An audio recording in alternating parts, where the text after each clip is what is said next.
കഴിഞ്ഞ വീഡിയോയിൽ നമ്മൾ ഡിസ്കസ് ചെയ്തത് ബോർഡർ ലൈൻ പേഴ്സണാലിറ്റി ഡിസോർഡർ. അപ്പോൾ അതിൽ നമ്മൾ മനസ്സിലാക്കി കഴിഞ്ഞ അതിൻ്റെ ലക്ഷണങ്ങൾ എന്തൊക്കെയാണ്?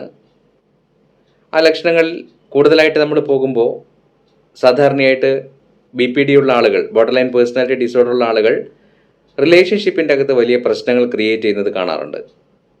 അപ്പോൾ ഈ റിലേഷൻഷിപ്പിൻ്റെ അകത്ത് ഉണ്ടാകുന്ന പ്രശ്നങ്ങൾ പൊതുവെ കണ്ടുവരുന്നത് രണ്ട് തരത്തിലാണ്. ഒന്ന്, ഇവർ ഒരു റിലേഷൻ ക്രിയേറ്റ് ചെയ്യുന്ന സമയത്ത് വളരെ എളുപ്പത്തിൽ റിലേഷൻ ഉണ്ടാക്കുന്ന ഞാൻ പറഞ്ഞു കഴിഞ്ഞു. റിലേഷൻ ഉണ്ടാക്കുന്ന സമയത്ത് അവരിലുള്ള ഒരു പോസിറ്റീവ് കാര്യത്തെ അല്ലെങ്കിൽ 1000 പോസിറ്റീവിനെ വളരെ എക്സാജറേറ്റ് ചെയ്ത് കണ്ടുകൊണ്ട് ആ റിലേഷൻ വളരെ സ്ട്രോങ് ആയിട്ട് ആദ്യത്തെ ഘട്ടത്തിൽ മുൻപോട്ട് പോകുമെങ്കിലും ഒരു ചെറിയൊരു നെഗറ്റിവിറ്റി ഉണ്ടായി കഴിയുമ്പോൾ തന്നെ ആ നെഗറ്റിവിറ്റിയെ പിടിച്ചു കയറി ആ റിലേഷൻ ബ്രേക്ക് ആവാനുള്ള എല്ലാ സാധ്യതകളും ഉണ്ടാക്കിയെടുക്കുന്നു. അതിൻ്റെ കൂടെ തന്നെ ഇവരെ ഒഴിവാക്കി കളയുമോ എന്നുള്ള പേടി കാരണം ഇത്തരത്തിലുള്ള പേഴ്സണാലിറ്റി ഉള്ള ആളുകൾ പലപ്പോഴും കയറില്ലാതെ കെട്ടുക എന്ന് പറഞ്ഞ അവസ്ഥയിലേക്ക് ബന്ധത്തിനെ കൊണ്ടെത്തിക്കും. അപ്പോൾ അവരുടെ പേഴ്സണൽ കാര്യത്തിൽ ഇടപെടുക, അവരുടെ എല്ലാ കാര്യങ്ങളിലും പിറകെ നടന്ന് ഇറിറ്റേറ്റ് ചെയ്തുകൊണ്ട് മാക്സിമം അവർ നമ്മളെ ഒഴിവാക്കുമോ എന്നുള്ള പേടി കാരണം ഇവർ മാനസികമായിട്ട് സമ്മർദ്ദത്തിലേക്ക് പോകാറുണ്ട്. അപ്പോൾ റിലേഷൻഷിപ്പിൻ്റെ അകത്ത് വരുന്ന പ്രശ്നങ്ങളിൽ ഇവർ പലപ്പോഴും ആത്മഹത്യാ ഭീഷണി മുഴക്കും, സ്വയം പീഡിപ്പിച്ചുകൊണ്ട്, ഞാൻ പറഞ്ഞതുപോലെ നെഞ്ചിലിടിച്ചും ബ്ലേഡ് ഉപയോഗിച്ച് കൈമുറിച്ചും സൂയിസൈഡൽ ടെൻഡൻസി കാണിച്ചും ഒക്കെ ഇവർ സാധാരണയായിട്ട് റിലേഷൻഷിപ്പിൻ്റെ അകത്ത് വലിയ പ്രശ്നങ്ങൾ ക്രിയേറ്റ് ചെയ്യാറുണ്ട്. അപ്പോൾ ഇതിൽ ഞാൻ നേരത്തെ പറഞ്ഞതുപോലെ ബ്രെയിനാണ് ഇതിൻ്റെ ഒരു പ്രധാനപ്പെട്ട ഘടകം. അപ്പോൾ ബ്രെയിനിലുള്ള കെമിക്കൽ ഇംബാലൻസിങ് നമുക്ക് വിദഗ്ധമായ മെഡിക്കേഷൻ, അതായത് മരുന്ന് ഉപയോഗിച്ചുകൊണ്ട് നമുക്കൊരു പരിധിവരെ റീസ്റ്റോർ ചെയ്യാൻ സാധിക്കും. അത് മാത്രം പോരാ, ബോർഡർ ലൈൻ പേഴ്സണാലിറ്റി കേസുകളിൽ നമ്മളൊരു വിദഗ്ധമായിട്ടുള്ള സൈക്കോളജിക്കൽ അപ്രോച്ച് കൂടി കൊടുത്തുകൊണ്ട് വേണം നമ്മളതിനെ വളരെ വിദഗ്ധമായിട്ട് നേരിടുവാൻ വേണ്ടിയിട്ട്. അപ്പോൾ നമ്മൾ കേട്ടിട്ടുണ്ട് സാധാരണയായിട്ട് CBT, കോഗ്നിറ്റീവ് ബിഹേവിയർ തെറാപ്പി. അതേപോലെ തന്നെ DBT എന്ന് പറയുന്നൊരു തെറാപ്പിയുണ്ട്, ഡയലക്റ്റിക്കൽ ബിഹേവിയർ തെറാപ്പി എന്ന് വിളിക്കും, അഥവാ DBT. അപ്പോൾ ഈ DBT ഉപയോഗിച്ചുകൊണ്ട് വിത്ത് മെഡിക്കേഷൻ നമുക്ക് ബോർഡർ ലൈൻ പേഴ്സണാലിറ്റി ഡിസോർഡർ ഉള്ള വ്യക്തികളെ ഒരു പരിധിവരെ മാനേജ് ചെയ്ത് നമുക്ക് തിരിച്ചു കൊണ്ടുവരാൻ സാധിക്കും. അപ്പോൾ CBTക്കകത്ത്, കോഗ്നിറ്റീവ് ബിഹേവിയർ തെറാപ്പിക്കകത്ത് ആ പേഷ്യൻറ്റിൻ്റെ ബിഹേവിയറിലേക്കാണ് ഫോക്കസ് ചെയ്യുന്നതെങ്കിൽ DBTയിൽ ഇമോഷണൽ ആൻഡ് സോഷ്യൽ ആസ്പെക്റ്റിലേക്കാണ് നമ്മളെപ്പോഴും ലക്ഷ്യം വയ്ക്കുന്നത്. അവരുടെ വികാരപരമായതും അതുപോലെ അവർ സമൂഹമായിട്ട് ഉള്ള അവരുടെ ബന്ധം എങ്ങനെ കൊണ്ടുപോകാം എന്നതിലേക്കാണ് DBT കൂടുതലായിട്ട് ഫോക്കസ് ചെയ്യുന്നത്. അപ്പോൾ DBTയുടെ ബേസ് എന്ന് പറയുന്നത് 4 കാര്യങ്ങളാണ്. ആദ്യത്തേത് മൈൻഡ്ഫുൾനെസ് എന്ന് പറയും, രണ്ടാമത്തേത് ഇമോഷണൽ റെഗുലേഷൻ എന്ന് വിളിക്കും, മൂന്നാമത്തേത് ഡിസ്ട്രസ് ടോളറൻസ് എന്ന് വിളിക്കും, നാലാമത്തേത് ഇൻ്റർപേഴ്സണൽ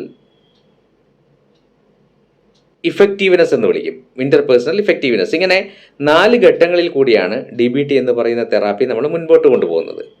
അപ്പോൾ ഇതിൻ്റെയൊക്കെ പിറകെ നോക്കിക്കഴിഞ്ഞു കഴിഞ്ഞാൽ പേഴ്സണാലിറ്റി ഡിസോർഡർ ആയത് കാരണം ബ്രെയിൻ ഒരു പരിധിവരെ നമ്മളെ ഈ പ്രശ്നത്തിലേക്ക് തള്ളിവിടുമെങ്കിലും 99% ഒരു വ്യക്തിയുടെ മനോഭാവത്തിനെ ബേസ് ചെയ്തുകൊണ്ടാണ് ഈ പറയുന്ന പേഴ്സണാലിറ്റികൾ രൂപപ്പെടുന്നത്.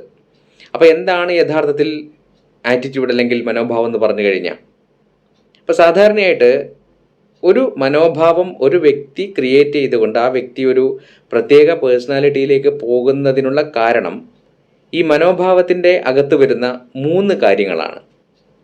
അവ ഒന്ന് വൈജ്ഞാനികം എന്ന് വിളിക്കും, നമ്മളതിനെ കോഗ്നിറ്റീവ് കോമ്പോണൻ്റ് എന്നാണ് പറയുക. രണ്ടാമത്തേത് വൈകാരികം അഥവാ ഇമോഷണൽ അല്ലെങ്കിൽ എഫക്റ്റീവ് കോമ്പോണൻ്റ് എന്ന് വിളിക്കും. മൂന്നാമത്തേത് വ്യാവഹാരികം അല്ലെങ്കിൽ നമ്മൾ ബിഹേവിയർ കോമ്പോണൻ്റ് എന്ന് വിളിക്കുന്നത്. ഈ 3 ഘടകങ്ങൾ കൂടിയിട്ടാണ് ഒരു വ്യക്തിയുടെ മനോഭാവം ക്രിയേറ്റ് ചെയ്യപ്പെടുന്നത്. അപ്പോൾ ഈ 3 കാര്യങ്ങൾ ഒരു എക്സാമ്പിൾ പറയുമ്പോൾ കുറച്ചുകൂടി എളുപ്പത്തിൽ മനസ്സിലാകും. ഒരു കുട്ടി, ആ കുട്ടി സ്കൂളിൽ പഠിക്കുകയാണ്. അപ്പോൾ ഒരു പ്രത്യേക അധ്യാപകൻ, ആ അധ്യാപകനെക്കുറിച്ച് ഈ കുട്ടിക്ക് കിട്ടുന്ന ഇൻഫർമേഷൻ അല്ലെങ്കിൽ വിവരങ്ങൾ ഈ അധ്യാപകൻ പഠിപ്പിക്കാൻ കൊള്ളരുതാത്ത ആളാണ്, കുട്ടികളെ ഇഷ്ടമില്ലാത്ത ആളാണ്, ബുദ്ധിയില്ലാത്ത ആളാണ് എന്നിങ്ങനെയൊക്കെയുള്ള ഇൻഫർമേഷൻ ഈ കുട്ടിയുടെ മനസ്സിലേക്ക് കയറി കഴിഞ്ഞാൽ ഇതിനെ നമ്മൾ കോഗ്നിറ്റീവ് ആക്ഷൻ അല്ലെങ്കിൽ കോഗ്നിറ്റീവ് കോമ്പോണൻ്റ് എന്ന് വിളിക്കും. ആ കുട്ടിക്ക് ആ അധ്യാപകനെക്കുറിച്ചുള്ളൊരു വിവരം ലഭിച്ചു. വൈജ്ഞാനിക തലത്തിൽ ആ കുട്ടിയുടെ മനസ്സിനകത്തേക്ക് വൈജ്ഞാനികം അല്ലെങ്കിൽ കോഗ്നിറ്റീവ് എന്ന് പറഞ്ഞൊരു ആക്ഷൻ അവിടെ നടന്നു. ഇങ്ങനെ ഒന്നാമത്തെ കോഗ്നിറ്റീവ് ആക്ഷൻ്റെ ഭാഗമായിട്ട് ഈ കുട്ടിയുടെ രണ്ടാമത്തെ ആക്ഷൻ അവിടെ ഉണ്ടായിത്തീരും. അതാണ് നമ്മൾ വൈകാരികം അല്ലെങ്കിൽ എഫക്റ്റീവ് കോമ്പോണൻ്റ് എന്ന് വിളിക്കുന്നത്, ഇമോഷണൽ കോമ്പോണൻ്റ് എന്ന് വിളിക്കുന്നത്. അപ്പോൾ ഇമോഷണൽ കോമ്പോണൻ്റെ ഭാഗമായിട്ട് ഈ കുട്ടി ചിന്തിക്കും, ഈ അധ്യാപകൻ മോശക്കാരനാണ്, അല്ലെങ്കിൽ ആ അധ്യാപകനോട് വെറുപ്പ് തോന്നും, അതല്ലെങ്കിൽ ആ അധ്യാപകനോട് പുച്ഛം തോന്നും. ഇതൊക്കെ നമ്മുടെ വൈകാരികമായ തലത്തിൽ വരുന്നതാണ്. ഒന്നാമത്തെ കോഗ്നിറ്റീവ് ആക്ഷൻ കാരണം ഉണ്ടായിരിക്കുന്ന വൈകാരികമായിട്ടുള്ള ആക്ഷനാണ് ഈ പറഞ്ഞ രണ്ടാമത്തത്. ഇങ്ങനെ ഒന്നും രണ്ടും ആക്ഷൻ്റെ ഭാഗമായിട്ട് ഈ കുട്ടിയിൽ സംഭവിക്കുന്ന മൂന്നാമത്തതിന് നമ്മൾ വ്യാവഹാരികം അല്ലെങ്കിൽ ആ കുട്ടിയുടെ ബിഹേവിയർ എന്ന് പറയും. ബിഹേവിയർ കോമ്പൗണ്ടിൻ്റെ ഭാഗമായിട്ട് ആ കുട്ടി ആ ക്ലാസ് കട്ട് ചെയ്യുന്നു, ആ ക്ലാസ്സിൽ കയറാതിരിക്കുന്നു, ആ ക്ലാസ്സിൽ സംസാരിക്കുന്നു, ആ ക്ലാസ്സിൽ ഉറങ്ങാൻ പോകുന്നു. ഇതൊക്കെ സംഭവിക്കുന്ന ബിഹേവിയർ ഉണ്ടായിരിക്കാനുള്ള കാരണം ആദ്യം പറഞ്ഞ വൈജ്ഞാനിക തലത്തിലുണ്ടായിട്ടുള്ള മാറ്റമാണ്. അപ്പോൾ ഇതുപോലെയാണ് നമ്മുടെ ഓരോ സ്വഭാവങ്ങളും, ഓരോ പേഴ്സണാലിറ്റി നമ്മൾ ഉണ്ടാവുന്നത്.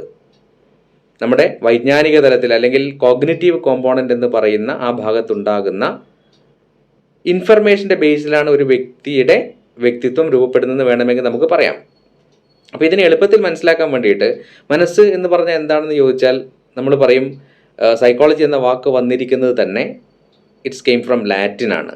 അതിൽ സൈക്കോ എന്ന് പറഞ്ഞ സോൾ അല്ലെങ്കിൽ ആത്മാവാണ്, ഓളജി എന്ന് പറഞ്ഞ പഠനം. അപ്പോൾ സൈക്കോളജി എന്ന് പറയുമ്പോൾ ആത്മാവിനെ കുറിച്ചുള്ള പഠനമാണ്.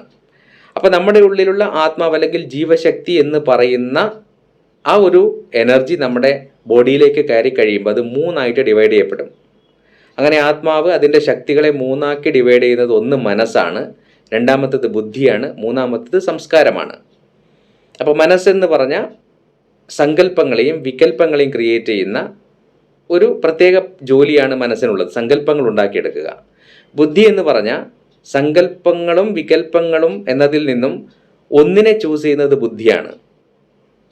അതേപോലെ സംസ്കാരം എന്ന് പറഞ്ഞു കഴിഞ്ഞാൽ നമ്മൾ മനസ്സുകൊണ്ടും ചിന്ത കൊണ്ടും പ്രവൃത്തി കൊണ്ടും ഒക്കെ നമ്മൾ കണ്ടതും കേട്ടതും ചെയ്തതുമായ കാര്യങ്ങളെ അതിൻ്റെ സംസ്കാരത്തിനെ ശേഖരിച്ച് വെക്കുന്ന ഭാഗമാണ് ചിത്തം, അല്ലെങ്കിൽ നമ്മളതിനെ ടോട്ടലി സംസ്കാരം എന്ന് വിളിക്കും. അപ്പോൾ ഒരു വ്യക്തിയുടെ ഉള്ളിൽ അയാളുടെ സോൾ അല്ലെങ്കിൽ ആത്മാവിൽ ഈ മൂന്ന് ഘടകങ്ങളുമുണ്ട്: മനസ്സ്, ബുദ്ധി, സംസ്കാരം. അപ്പോൾ നമ്മളൊരു ഒന്ന് ഇമാജിനേഷൻ ചെയ്ത് നോക്കുക. മനസ്സെന്ന് പറയുന്നത് ഒരു ഫുട്ബോൾ ഗ്രൗണ്ടാണെന്ന് സങ്കല്പിക്കുക. ഈ ഫുട്ബോൾ ഗ്രൗണ്ടിലെ രണ്ട് ശക്തരായ കളിക്കാരാണ് ബുദ്ധിയും സംസ്കാരവും. അപ്പോൾ ഒരു കാര്യം കേൾക്കുമ്പോൾ അല്ലെ കാണുമ്പോൾ ഈ രണ്ടു പേരും കൂടി ഈ മനസ്സ് കിടന്ന് മത്സരിക്കും.